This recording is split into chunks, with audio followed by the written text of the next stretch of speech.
कुछ करना है तो डटकर चल, कि कुछ करना है तो डटकर चल, थोड़ा दुनिया से हटकर चल। लीक पर तो सभी चलते हैं, कभी इतिहास को पलट कर चल। So hello and welcome to the divine world of education.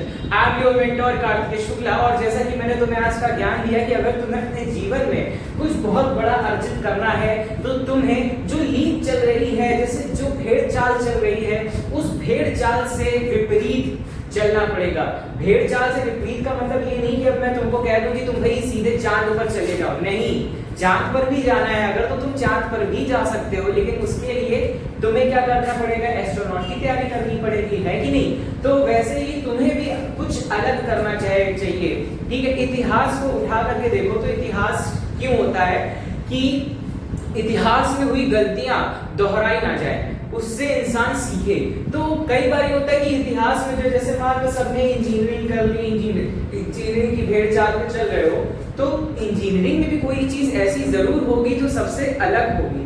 So try for that, okay. So basically ये तुम्हारे लिए आज का ज्ञान था। तो जैसा कि तुम देख रहे हो चैप्टर हम लोग पढ़ रहे हैं मॉलिक्यूलर इनहेरिटेंस और molecular basis of inheritance, genetics unit का ये हमारा दूसरा चैप्टर है, ओके। फिर बात करी थी हमने लास्ट लेक्चर में कि क्या होता है डीएनए, और हमने ये भी पढ़ा था कि शरगैफ रूल क्या होता है। शरगैफ रूल का आपको क्वेश्चन भी दिया था करने के लिए, आई होप आप सबने कर लिया होगा। बेसिकली आज हम जो पढ़ने जा रहे हैं उसे कहा जाता है पैकेजिंग ऑफ डीएनए। क्या कहा जा रहा है, पैकेजिंग ऑफ डीएनए। तुमको मैंने बताया था कि ये जो डीएनए होगा, ठीक है, डबल हेलिकल स्ट्रक्चर है डीएनए का। तो ये जो डीएनए है ये क्या करेगा, ये अपने आप को जिस हिसाब से ये प्रोटीन में लिपटता है, लिपट जाता है, वो होता है पैकेजिंग, ठीक है। कैसे लिपटेगा, इसमें भी अच्छा, इसमें भी दो चार बातें होती हैं, जैसे यूकैरियोट्स में अलग होगा और प्रोकैरियोट्स में अलग होगा। फॉर एग्जांपल प्रोकैरियोट्स में हम लेकर के चलते हैं तो तुमको पता है प्रोकैरियोट्स में कौन आएंगे, देखो बोलते ही नहीं हो, याद ही नहीं होगा तुम्हें कुछ। तो प्रोकैरियोटिक सेल्स में आते हैं तुम्हारे बैक्टीरिया, ठीक है। बेस्ट एग्जांपल बैक्टीरिया का हम इधर लेते हैं ई कोलाई, ठीक है, ई कोलाई लेते हैं। ई कोलाई यानी कि इक्वेरिया कोलाई, ठीक है। ये जीनस नेम है और ये कैसा नेम है, साइंटिफिक नेम है, सॉरी स्पीशीज नेम है, ठीक। तो ई कोलाई का एग्जांपल लेकर के चल रहे हैं। तो तुम्हारी बुक में एक डाटा डिस्क्रिप्शन दिया हुआ है। सबसे पहले तो डीएनए के बारे में एक दो फीचर और जान लो, ठीक है। अगर तुमने डीएनए के फीचर्स कहीं लिख रखे हैं तो वहां पे दो चार फीचर और ऐड कर लेना कि डीएनए इज, सबसे पहला पॉइंट क्या कि DNA is acidic in nature, and second point ये कि it is negatively charged, it is negatively charge. इसका मतलब कि जो तुम्हारा डीएनए है ना, डीएनए तुम्हारा कैसा है, सबसे पहले तो डीएनए का नेचर क्या है, एसिडिक है। फिर दूसरी चीज DNA it is a negatively charge, ठीक है। इसका मतलब कि जो प्रोटीन होगा वो कैसा होना चाहिए, वो तुम्हारा पॉजिटिव चार्ज होना चाहिए। क्यों, because negative and positive attracts together, two opposite poles attracts together, ठीक। सो बात की मैंने कि डीएनए का नेचर कैसा हो गया, एसिडिक है, प्लस दूसरी चीज क्या है, it is a negatively charge, ठीक। तो यानी कि अब जब ई कोलाई की बात कर रहे हैं तो ई कोलाई के लिए तुम्हारी बुक में मेंशन है ये चीज ध्यान रखना कि ई कोलाई के बेस पेयर्स यानी कि पर टर्न्स कितने रहेंगे, तो होते हैं ई कोलाई के लिए नोट है 4.6 × 10⁻6 बेस पेयर्स। क्या है ये बेस पेयर्स के कितने टर्न पे हमारा एक जो डीएनए है वो क्या कर रहा है, लिपट रहा है, किससे, प्रोटीन से। आई बात समझ में, किससे लिपट रहा है, प्रोटीन से लिपट रहा है। आई बात समझ में, ठीक। When we are talking about prokaryotic cell, जब हम प्रोकैरियोट्स की बात कर लेते हैं तो प्रोकैरियोट्स के केस में थोड़ा कहानी डिफरेंट हो जाती है। सॉरी, प्रोकैरियोट की तो बात ये थी। हम जब बात करते हैं यूकैरियोटिक सेल की, तो यूकैरियोटिक सेल में best example plants and humans कौन से हैं, प्लांट्स भी आते हैं और कौन आते हैं, ह्यूमंस भी आते हैं, ठीक। एक चीज और बताएं, यहाँ पे जो प्रोटीन यूज होगा, क्यों भाई, डीएनए हमारा एसिडिक इन नेचर है और नेगेटिवली चार्ज है, तो प्रोटीन कैसा होगा, प्रोटीन यहाँ पे कैसा होना चाहिए, पॉजिटिव होना चाहिए। प्रोटीन कैसा होना चाहिए, पॉजिटिव होना चाहिए। इसलिए सपोज दैट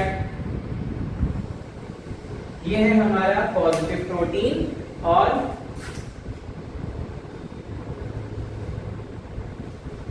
ऐसे करके हमारा डीएनए जो होगा वो प्रोटीन से लिपटा होगा। ये जो प्रोटीन होता है इस प्रोटीन का नाम है हिस्टोन प्रोटीन। कौन सा प्रोटीन है, हिस्टोन प्रोटीन है, जो कैसा है, पॉजिटिवली चार्ज है। जो कैसा है, पॉजिटिवली चार्ज है। थोड़ी बातें हम इस हिस्टोन के बारे में करेंगे, थोड़ी बातें हम हिस्टोन के बारे में करेंगे। हिस्टोन कैसा होता है सबसे पहले ये जानेंगे कि तो हिस्टोन के बारे में बात कर रहे थे और तुम लोगों को ये बताया कि हिस्टोन कैसा है। पहली चीज तो हिस्टोन का नेचर कैसा है, नेगेटिवली पॉजिटिव चार्ज होना चाहिए, ठीक है। फिर हिस्टोन के बारे में बता दें कि हिस्टोन यहाँ पे एज एन ऑक्टेमर प्रेजेंट होगा। ऑक्टेमर, ये कौन सी चिड़िया का नाम लिख दिया सर ने, ऑक्टेमर, यानी कि 8 साइड्स होंगे इसमें, ठीक है। कैसे होगा, ठीक जैसे ये मान लो एक ऐसे देख रहे हो, ठीक, सपोज दैट ये ऐसे, ठीक, तो इसके पीछे भी 4 होंगी, ठीक है, पीछे भी 4 होंगी, ऐसे कुछ इस तरह से इसके ऐसे ऐसे लपटा होगा डीएनए, ठीक है। तो ये ऑक्टेमर की बात हो गई। और कुछ हिस्टोन से रिलेटेड, हाँ ठीक, इस वाले प्रोटीन को कहा जाता है हिस्टोन 1। क्या कहते हैं, हिस्टोन H1 कहते हैं, ठीक, हिस्टोन H1 कहते हैं। और एक चीज और बता दें, ठीक, जैसे तुम्हारे और ये हिस्टोन क्या करेगा, हिस्टोन ने तुम्हारे डीएनए को लपेट दिया और फिर ये डीएनए क्या होता है, कंडेंस्ड हो करके, ये डीएनए जो होता है वो कंडेंस्ड हो करके क्या बनाएंगे, क्रोमोसोम बनाएंगे। क्या बनाएंगे, क्रोमोसोम बनाएंगे, ठीक है। तो ये सारी चीजें हो गई तुम्हारे हिस्टोन प्रोटीन से रिगार्डिंग। अब बात कर लेते हैं हम जरा सा तुम्हारे सर्च फॉर जेनेटिक मटेरियल। सब जानते हैं कि डीएनए को क्या कहा जाता है, DNA is a genetic material. तो वो क्यों कहा जाता है, अब हम इसके बारे में डिस्कस करेंगे कि why DNA is known as a genetic material. तो बेसिकली इसके लिए जो है ना 3 एक्सपेरिमेंट हमने पढ़ने हैं जो कि हमारे कोर्स में है। 3 एक्सपेरिमेंट हमें पढ़ने हैं जो हमारे कोर्स में है। चलिए देखते हैं कौन कौन से। सो क्वेश्चन आएगा आपके पास, why DNA is a genetic material. क्या आएगा, why DNA is a genetic material, ठीक है। क्यों कहा जा रहा है डीएनए को एक जेनेटिक मटेरियल, तो उसके पीछे जो है 3 रीजंस हैं, ठीक। वो सारे रीजंस हमें बारी बारी से पढ़ते हैं। सबसे पहले हम पढ़ेंगे इसमें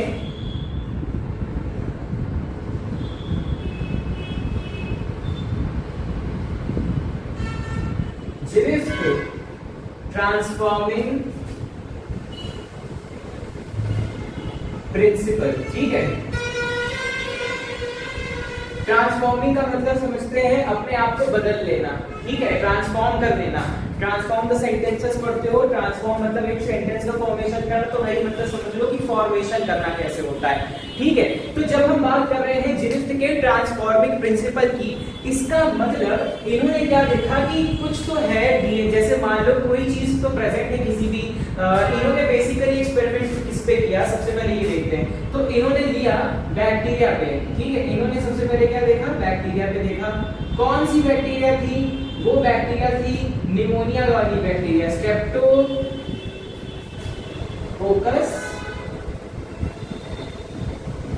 निमोनी, स्ट्रेप्टोकोकस निमोनी, ठीक है। तो इन्होंने ये देखा कि स्ट्रेप्टोकोकस निमोनी बैक्टीरिया ले ली इन्होंने, ठीक। तो इन्होंने क्या किया, इन्होंने इस बैक्टीरिया के 2 स्ट्रेन बनाए। इन्होंने इस बैक्टीरिया के 2 स्ट्रेन बनाए। एक स्ट्रेन को कहा गया आर स्ट्रेन और दूसरे स्ट्रेन को कहा गया एस स्ट्रेन। मतलब इन्होंने ये जो बैक्टीरिया ली ये कैसी थी, 2 स्टैंडर्ड बैक्टीरिया थी। मतलब ये 2 अलग अलग प्रकार की बैक्टीरिया थी जो कौन सी बीमारी कर रही थी, निमोनिया कर रही थी। मतलब इस बैक्टीरिया के ये 2 अलग अलग स्ट्रेन्स थे, 2 अलग अलग फॉर्म्स थे, 2 अलग अलग रूप थे, ठीक है। तो पहली चीज ये जो आर थे ठीक, ये वाले जो बैक्टीरिया थे ये आपस में रफ कॉलोनी बना के रहते थे। कैसी कॉलोनी बना के रहते थे? Rough colony. और ये जो एस वाले बैक्टीरिया थे ये आपस में स्मूथ कॉलोनी बना के रहते थे। बैक्टीरिया का एक प्रॉपर्टी पढ़ी होगी तुमने, दैट दे आर कॉलोनियल, मतलब कॉलोनी बना के रहते हैं। तो जो रफ कॉलोनी बना के रहते थे वो आर स्ट्रेन में चले गए, जो स्मूथ कॉलोनी बना के रहते थे वो किस में चले गए? एस स्ट्रेन में चले गए। ठीक है, जो रफ कॉलोनी बना कर रहेंगे वो कैसे होंगे? उसमें कैप्सूल क्या होगा? एब्सेंट होगा,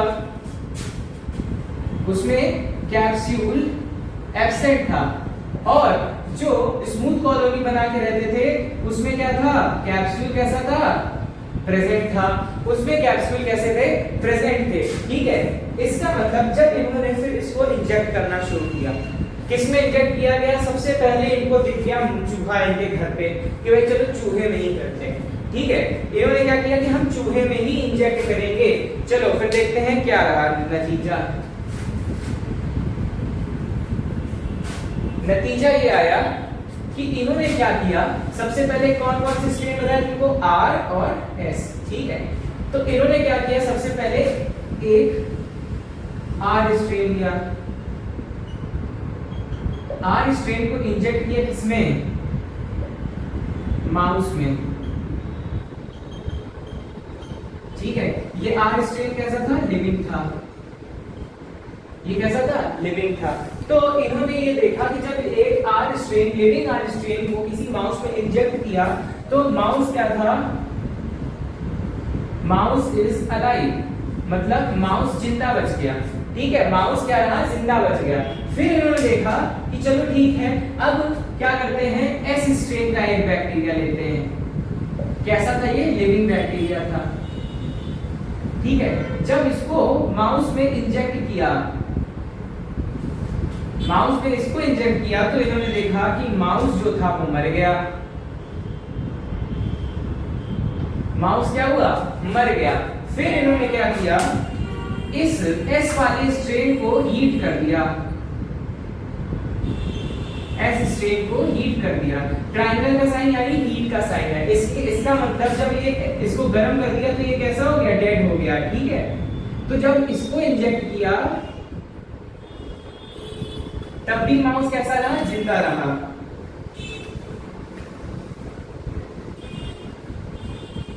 ठीक, बट कहानी में ट्विस्ट ये आया, इन्होंने क्या किया, अब इन्होंने कहा चलो थोड़ी सी खुराफात करते हैं। तो इन्होंने क्या किया, एक आर स्ट्रेन लिविंग बैक्टीरिया था, ये कैसा था? लिविंग लिया। ठीक है, और साथ में इन्होंने लिया एस स्ट्रेन का डेड बैक्टीरिया। मतलब जैसे इन्होंने इस वाले को डेड रखा था ना हीट करके, तो वैसे ही इसको भी हीट करके इन्होंने मार दिया, एस स्ट्रेन वाले बैक्टीरिया को किल कर दिया। तब इन दोनों को साथ में रखा, R strain plus S strain. ठीक है, ये कैसा था? डेड था। ये कैसा था? लिविंग था। ठीक, साथ में रखा। और तब जो है, तब जब इसमें इंजेक्ट किया तब भी माउस मर गया। क्या हुआ? माउस क्या हुआ? तब भी मर गया।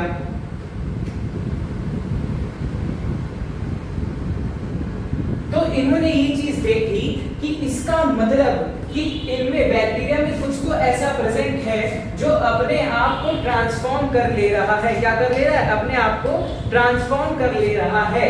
ठीक, इन्होंने उसका नाम डीएनए नहीं बताया, इन्होंने उसका नाम डीएनए नहीं बताया, बट इन्होंने क्या कह दिया कि there is something that can easily transform itself, that can easily transform itself. इसलिए इस जो एक्सपेरिमेंट का नाम क्या हो गया?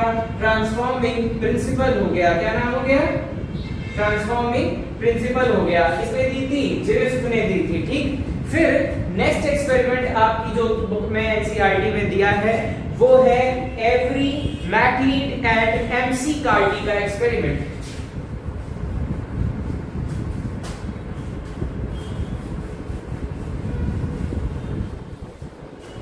किसका एक्सपेरिमेंट है?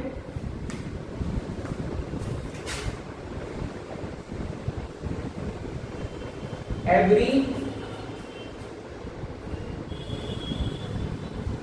मैकलीड एंड एमसी कार्टी। ठीक है, इनका एक्सपेरिमेंट किया गया। ठीक, तो देखो इसमें क्या हुआ, इसमें ये हुआ कि इन्होंने क्या किया, इन्होंने जो गिरफ्त ने किया था S strain plus R strain, इन्होंने उसी का यूज किया। ये कैसा था, लिविंग था, ये कैसा था, डेड था।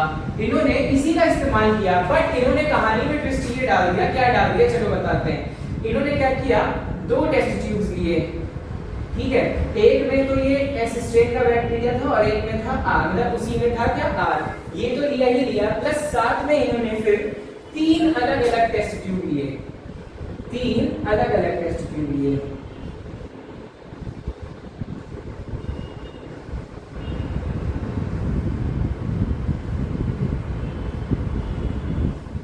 देखो क्या किया इसमें, S प्लस आर डाला सब में, पहले तीनों में तो S plus R, S plus R, S plus R, ठीक है। साथ में इन्होंने डाल दिया, इधर एक एंजाइम डाल दिया DNase, इधर डाल दिया RNase और इधर डाल दिया प्रोटीएज, ठीक है। ये सब क्या है, ये सब डीएनएज आ गया, यानी डीएनए को खाने वाला एंजाइम, मतलब डीएनए को किल करने वाला एंजाइम है। डीएनए डाइजेस्टिंग एंजाइम कौन सा है, डीएनए। फिर आरएनए आ गया, यानी आरएनए को खाएगा, तो यानी ये कौन से हो गए, आरएनएज। फिर प्रोटीन आ गए, यानी प्रोटीन को खाने वाले एंजाइम कौन से आ गए, प्रोटीएज। इन्होंने इनका यूज किया, ठीक, किसने किया, इन तीनों भाई साहब ने। अब क्या हुआ, अब इन्होंने ये चीज देखी कि जिसमें डीएनए डाला गया था, तो वो वाला जो भी माउस था, या वो वाला जो भी, हाँ माउस था, इसको पूरे मिक्सचर को माउस में इंजेक्ट किया गया।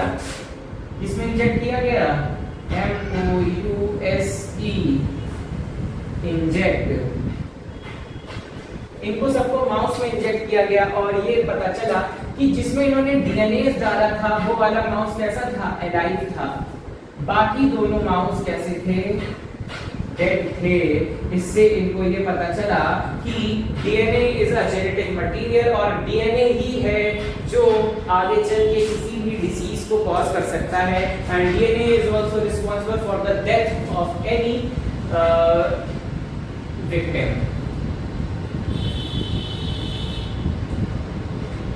ओके,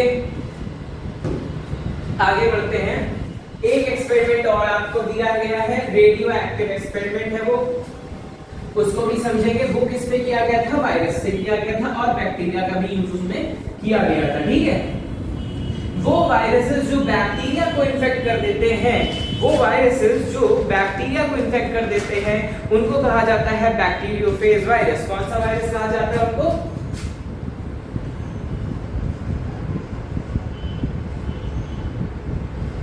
तो बेसिकली इन्होंने यहाँ पे बैक्टीरियोफेज वायरस का यूज किया था। किसका यूज किया था, बैक्टीरियोफेज वायरस का यूज किया था। इन्होंने फिर क्या करना स्टार्ट करा, हम इसको समझते हैं, ठीक है। क्या करना यूज किया, ये चीज सबसे पहले देख लो किसने दिया था। This experiment was given by Hershey and chase, ठीक है। किसने दिया था, हर्शे एंड चेज ने दिया था। इन्होंने क्या किया, इन्होंने सबसे पहले ये देखो किसका यूज किया, सल्फर, एक तो सल्फर था और दूसरा था फॉस्फेट, ठीक है।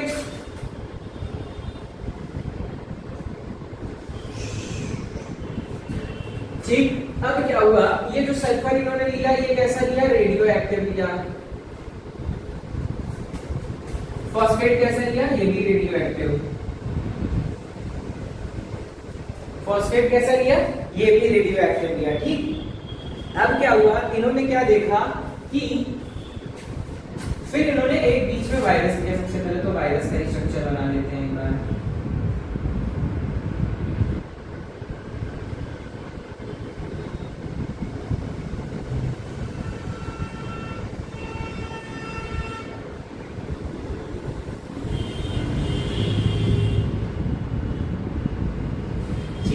ये कैसा स्ट्रक्चर है, वायरस का स्ट्रक्चर है, ठीक है। फिर इन्होंने क्या किया, वायरस में डाल दिया रेडियो एक्टिव सल्फर। एक बार इन्होंने वायरस में रेडियो एक्टिव सल्फर डाला और एक बार इन्होंने क्या डाला, रेडियो एक्टिव फॉस्फेट, ठीक है। तो जब रेडियो एक्टिव सल्फर डाला तो इन्होंने ये देखा कि जो वायरस की जो आउटर कवरिंग थी सिर्फ वो रेडियो एक्टिव बची, और जब इन्होंने फॉस्फेट किया तो इन्होंने ये देखा कि वायरस के अंदर जो मटेरियल है, ठीक है, वो कैसा है, वो रेडियो एक्टिव है। ठीक है, कहने का मतलब ये है कि इसमें क्या चीज हो गई, ये जो कैप्सिड है, कैप्सिड जो है, कैप्सिड कैसी है, नॉन रेडियो एक्टिव है। ये क्या है, कैप्सिड, कैप्सिड क्या है, नॉन रेडियो एक्टिव, और ये क्या है, रेडियो एक्टिव जेनेटिक मटेरियल। ठीक है, जेनेटिक मटेरियल। और जब इधर बात की जाए तो इधर के लिए रेडियो एक्टिव कैप्सिड, और इधर के लिए क्या, non radio active genetic material. ठीक है, आई बात समझ में, इतना सबको क्लियर हो गया। इसका मतलब यहाँ पे बातचीत की आई, फिर जब इसको एक इंजेक्ट किया गया, ठीक, इसको किसमें इंजेक्ट किया गया, इस बैक्टीरिया को भी किसमें इंजेक्ट किया गया, ई कोलाई में। अभी तक जो हमारे लिए एक डिसीज का काम कर रही थी, अब हमने उसको एक डिसीज दे दी। बैक्टीरियोफेज वायरस को हमने इकोरिचिया कोलाई में इंजेक्ट कर दिया। ठीक, तो कौन कौन सी चीजें आई, सबसे पहले उसमें इंफेक्शन हुआ, ठीक है, इंफेक्शन करवाया, ठीक, फिर क्या हुआ, उसको मिक्सी में ब्लेंड कर दिया, जिस प्रोसेस को कहते हैं हम ब्लेंडिंग, उसको मिक्सी में ब्लेंड कर दिया। ब्लेंड करने के बाद उसका सेंट्रीफ्यूगेशन, उसको ठंडा जब किया गया, सेंट्रीफ्यूगेशन किया गया,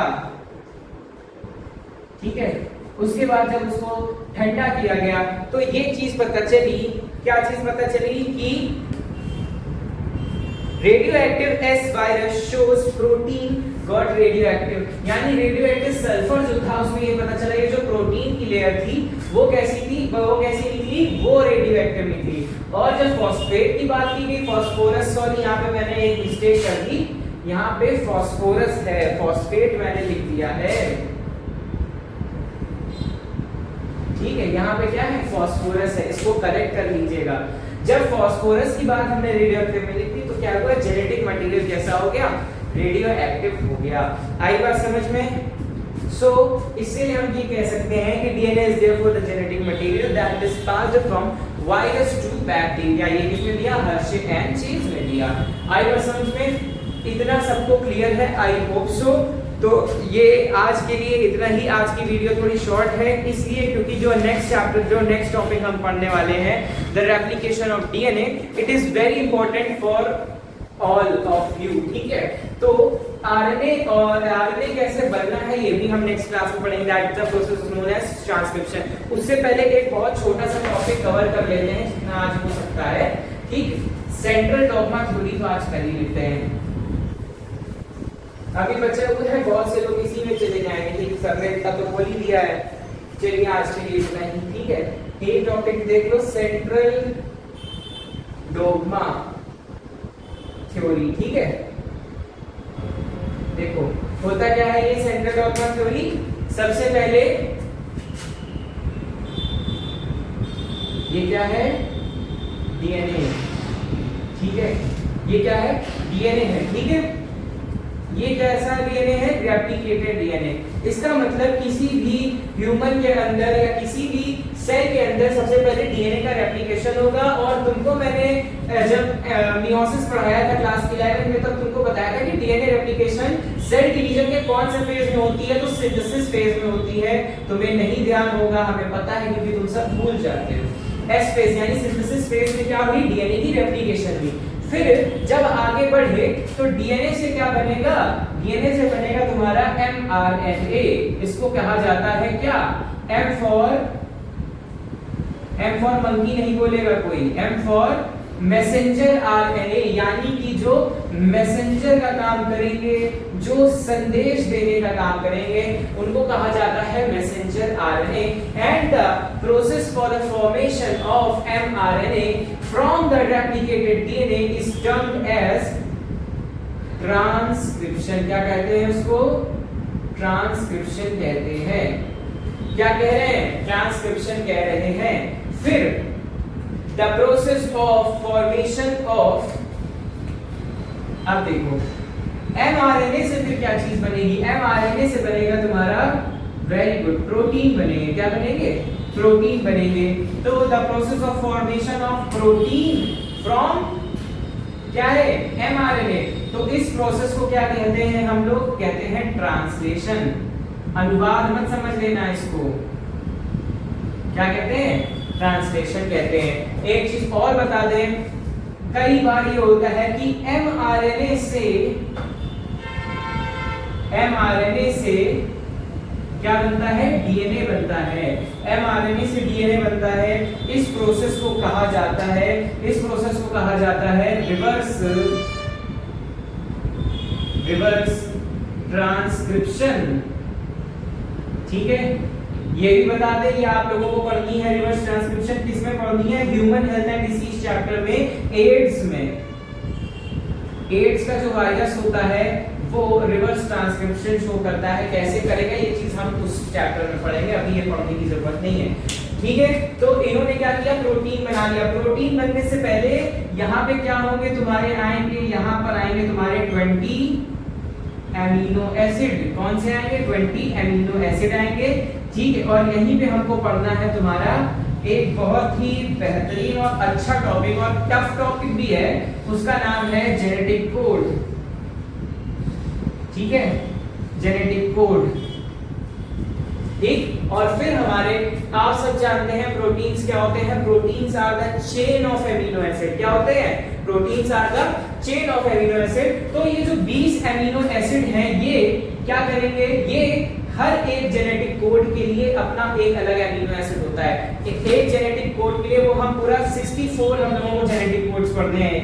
ये कितने होते हैं? 64 कोड्स होते हैं, जिसमें से 61 कोड्स ऐसे होंगे जो एमिनो एसिड के साथ कोलैब करते हैं इंस्टाग्राम की तरीके। फिर उसमें से 3 कोड्स ऐसे होते हैं जो कोलैब नहीं करते हैं, वो as a stop code use होते हैं।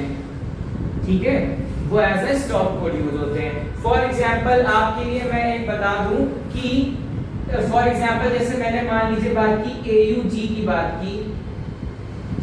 AUG एक क्या है? जेनेटिक कोड है जो कौन से अमीनो एसिड के लिए यूज होता है? मेथियोनिन। ठीक है, इसकी पूरी मैकेनिज्म हम पढ़ेंगे, डीपली पढ़ेंगे। ठीक है, AUG is a initiating code, initiating code for translation. जी, ये सारी बातें फिर बाद में नेक्स्ट लेक्चर में करेंगे। आज के लिए बस इतना ही। जो भी समझ में ना आया हो, लेक्चर को रिवाइंड करना और जा करके देखना। कोई भी दिक्कत परेशानी हो तो कमेंट पे पूछो या टेलीग्राम पे पूछो, वो तुम्हारे ऊपर निर्भर करता है। ठीक है, आई बात समझ में? So this is all for today. I hope ये वीडियो आपको पसंद आया होगा। पसंद आया हो तो इसको do not forget to like, share and subscribe the divine word of education. Thank you.